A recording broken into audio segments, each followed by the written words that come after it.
तुला जपणार आहे या मालिकेचा एपिसोड रिव्ह्यू आज आपण बघणार आहोत. मीरा अथर्वला सांगत असते की ताई हरवली तो दिवस आठवला. नागनाथ काका सांगायचे की गावावर काहीतरी संकट येणार होतं म्हणून यज्ञ चालू होता. तेव्हा मीरा सांगते तो यज्ञ माझे बाबाच करत होते. देवळातल्या कुंडातून ते कासव वर आलं, पण तिथून पुढची स्टोरी नागनाथ सांगतो. पण खूप मोठा अनर्थ झाला. शिवनाथ दादा देवीच्या देवळात यज्ञ करत होता आणि इकडे त्याच्या घराला आग लागली. काय झालं, कसं घडलं, कुणालाच काही ठाऊक नाही. कुटुंब आणि गावचं कर्तव्य यात शिवनाथने कुटुंब निवडलं. यज्ञ सोडून तो घराकडे निघाला, पण काही उपयोग झाला नाही. ज्यासाठी दादाने यज्ञ सोडून जी गोष्ट निवडली, पण काही उपयोग झाला नाही. बहिणी आगीत सापडल्या. त्या गदारोळात दादाची थोरली लेक राधा कुठे हरवली माहिती नाही. मीरा त्यावेळेस लहान होती. आमचं सुदैव पण ही वाचली. तेव्हा अथर्व त्यांना विचारतो की मला तुम्ही सांगू शकाल का तो दिवस काय होता, नेमकी तारीख, वार काय होता? तेव्हा शिवनाथ बोलतो, वार तर स्पष्टच आठवतो मला. शनिवार होता आणि तारीख 13 जानेवारी 2005, संक्रांतीचा आदला दिवस. तेव्हा अथर्व बोलतो, ही सगळी खूप महत्त्वाची इन्फॉर्मेशन आहे, काही मिस आऊट व्हायला नको, मी नोट डाऊन करून घेतो. तेव्हा अथर्व मीराला बोलतो, मीरा तळी गावाच्या आसपासचे सगळे अनाथाश्रम आपण जाऊयात. मी ऑलरेडी काही ठिकाणी सांगून ठेवलं आहे की राधा नावाची काही मुलीची इन्फॉर्मेशन मिळाली तर मला कळवा असं. तेव्हा शिवनाथ बोलतो, जाऊया बापू, तुम्ही आमच्या राधाला शोधण्यासाठी खूप मदत करत आहात. यापूर्वी आमची मदत कोणीच नाही केली हो, आम्ही काहीच करू नाही शकलो तिच्यासाठी. तेव्हा अथर्व बोलतो, काका असं नका बोलू प्लीज. इकडे माया रामपुरीच्या आश्रममध्ये राधाचा फॉर्म शोधत असते. इकडे अथर्वला अनाथ आश्रमातून कोणाचा तरी कॉल येतो. तेव्हा तो मीरा आणि शिवनाथ काकांना सांगत असतो की एका अनाथ आश्रमातून कॉल होता, त्यांना राधा नावाचा काहीतरी रेकॉर्ड सापडले म्हणून. तेव्हा शिवनाथ बोलतो की खूप महत्त्वाची बातमी, पण जावई बापू तुम्ही पहिल्यांदा आमच्या घरी आलात आणि आम्ही तुमचा काहीच आदरातिथ्य करू शकलो नाही. तेव्हा अथर्व बोलतो, काका तुम्ही जी इन्फॉर्मेशन दिली ती सगळ्यात महत्त्वाची आहे. तेव्हा अथर्व बोलतो, मीरा एवढं मात्र नक्की की आपण राईट ट्रॅकवर आहोत. काका येतो आम्ही म्हणून अथर्व आणि मीरा तिथून निघतात. तिथे मायाला ती फाईल सापडते. त्या फाईलमध्ये ती पटकन राधा नाव शोधते. राधा नावाची मुलगी तिला भेटते आणि नेक्स्ट पेजवर अंबिकाचा फोटो असतो. तेव्हा माया थोडी चकित होते आणि माया बोलते की राधाच्या नावावरती अंबिकाचा फोटो, म्हणजे राधा हीच अंबिका आहे.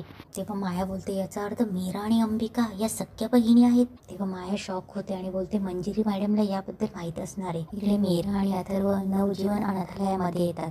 तेव्हा मीरा त्यांना विचारते की तुम्ही म्हणाला होतात ना दादा की तुमच्याकडे राधा नावाच्या मुलीची नोंद आहे. तेव्हा तिथले ते अनाथालयातले सर त्यांना फाईल देतात चेक करायला. ते सर फाईल चेक करत असतात. मीरा खूप एक्सायटेड असते आणि ती एक्साइटमेंटमध्येच ती अथर्वचा हात पकडते आणि तिला कळतच नाही अथर्व तिच्याकडे बघत असतो. तेव्हा मीरा पटकन अथर्वचा हात सोडून त्या सरांकडनं ती फाईल घेते आणि चेक करते. तर बघते तर राधा कापसे. तेव्हा ती अथर्वला सांगते की राधा कापसे लिहिलं आहे यात. तेव्हा मीरा बोलते, दादा ऐका ना, आम्ही जिला शोधतोय ती राधा गुरव आहे, तुम्ही बघा ना यात राधा गुरव म्हणून कोणी आहे का? तेव्हा ते सर बोलतात की मॅडम, ज्या मुलांना त्यांची आडनावे आठवत नाही ना, आम्ही त्यांना आमचं आडनाव देतो. तेव्हा अथर्व बोलतो की ॲक्च्युली ही राधा 2004ची एंट्री आहे, आम्हाला 2005ची हवी आहे. तेव्हा ते बोलतात की साहेब मी सगळी रजिस्टर चेक केली, पण आमच्याकडे राधा नावाची एवढी एकच मुलगी आहे. तेव्हा अथर्व बोलतो की आम्ही जी मुलगी शोधतोय ती ही नाही आहे. तेव्हा मीरा नर्वस होते. तेव्हा अथर्व बोलतो, डोंट वरी मीरा, ही राधा सापडली ना आपल्याला, आता लवकरच तुझी राधा ताई पण सापडेल. इकडे माया अंबिकाची फाईल घेते आणि तो फोटो एक्सचेंज करते आणि तिची फाईल घेते आणि तिच्या फाईलवरून तिचा लहानपणीचा फोटो काढते आणि राधाचा तो लहानपणीचा फोटो असतो ना तो खराब करते आणि मंजिरीने दिलेल्या फॉर्मवर तो फोटो चिपकवते आणि त्याच्या पाठीमागे मायाचा फोटो लावते. आणि अंबिकाचा जो पहिला फॉर्म असतो ना तो माया तिच्याकडे घेऊन पर्समध्ये ठेवून देते आणि ती फाईल, तिने लावलेला फॉर्म आणि फोटोची फाईल ती पुन्हा जशी तशी ठेवून देते. तेव्हा माया बोलते, आता हा राधाचा फॉर्म मीरा आणि अथर्वला सापडेल आणि मंजिरी मॅडमने आखलेल्या प्लॅनमध्ये ते अलगद फसतील. इकडे मंजिरी वेदासाठी दूध घेऊन येते. तिथे तिला अंबिके बसलेली दिसते. तेव्हा मंजिरी मनात बोलते की हे एक बरं झालं, अंबिका इथेच बसलीस तू. मायाला तिच्या कामासाठी निवांत पाठवता आलं, नाही तर तुझ्यामुळे आधीचा सारखा हा डावसुद्धा फसला असता. तेव्हा मंजिरी दूध घेऊन वेदाकडे येते. तेव्हा मंजिरी वेदासाठी मिल्कशेक देते. तेव्हा अंबिका तिच्याशी बोलत असते. मंजिरी असं दाखवते की मला काही समजत नाही आहे, पण तिला सगळं ऐकायला येत असतं. अंबिका तिला बोलत असते की आई, मी पाहिलं यावं अथर्वला आणि आणि अनन्याला तुम्ही आई म्हणून खूप जपलं आहे. सासू म्हणून तुम्ही मला कायम समजून घेतलं आणि तसंच मीरालाही समजून घेत आहेत. आजी म्हणूनही तुम्ही खूप चांगले आहात. वेदा लकी आहे खूप, तिला एक उत्तम आजी मिळाली आहे. तेव्हा मंजिरी मनात बोलते, मी आणखी बऱ्याच गोष्टीत उत्तम आहे अंबिका, लवकरच कळेल तुला. उद्या सर्व पितृ अमावस्येला मी तुझं श्राद्ध घालून तुला कैद करणार आहे. तेव्हा मंजिरी उगाचच वेदाशी बोलत असते की चांगलं काढलंय ग अक्षर, असं तसं त्यांचं बोलणं चालू असतं. तेवढ्यात माया घाईघाई करते येते आणि बोलते मॅडम. तेव्हा मंजिरी थोडी दचकते कारण की तिथे अंबिका बसलेली असते.